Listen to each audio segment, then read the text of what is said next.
सूरत शहर में एक बार फिर स्वाइन फ्लू का मामला सामने आया। डिंडोली में रहने वाली एक महिला की रिपोर्ट पॉजिटिव आई। रिपोर्ट पॉजिटिव आने पर हड़कंप मच गया। रिपोर्ट पॉजिटिव आने के बाद आसपास के इलाके में जांच शुरू हो गई। डिंडोली इलाके में स्वास्थ्य टीम तैनात कर दी गई।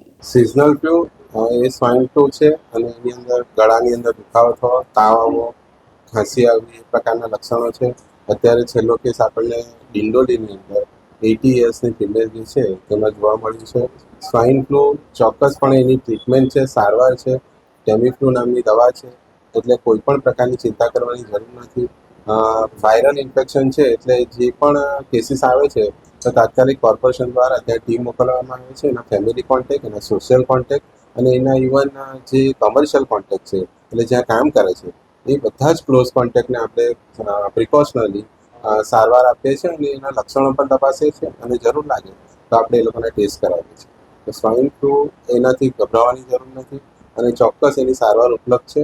અને ફક્ત જે આપણે અગાઉ કોવિડ વખતે પણ ધ્યાન રાખતા હતા કે ખાંસી આવે અથવા છીંક આવે ત્યારે આપણે હાથમાં રૂમાલ રાખીએ અથવા બીજી તરફ મોં કરીએ એ પ્રકારના સામાન્ય જે પ્રિકોશનલ મેઝર્સ છે અથવા વારંવાર હાથ ધોઈએ એ લેવાથી આપણે આનાથી અટકાવી શકીએ છીએ.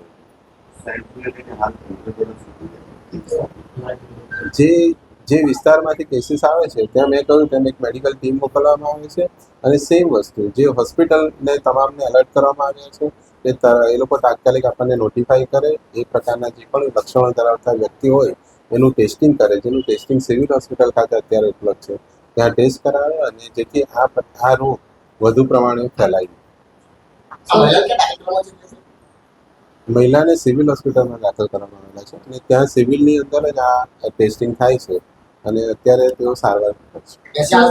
80 વર્ષ જ્યાંથી કેસ આવ્યો છે ત્યાં મેડિકલ વાન પણ મોકલવામાં આવી હતી. કેટલા લોકોની તપાસ કરવામાં આવી હતી? એ જે જગ્યાએથી કેસ આવે છે તેની આજુબાજુના આપણે ઓછામાં ઓછા 200 ઘર સર્વે કરાવીએ છીએ અથવા જો લક્ષણો જણાય આજુબાજુમાં તો વધુ ઘર સર્વે કરાવીએ છીએ. પરંતુ આ પ્રકારના લક્ષણો ધરાવતા કોઈ વ્યક્તિ જણાયા નથી અને આ પર્ટિક્યુલર મહિલા પણ બીજા કારણસર હોસ્પિટલમાં એડમિટ હતા અને ત્યાં રૂટીન ટેસ્ટ કરાવવા દરમિયાન આ પ્રકારનું પોઝિટિવ આવ્યું છે.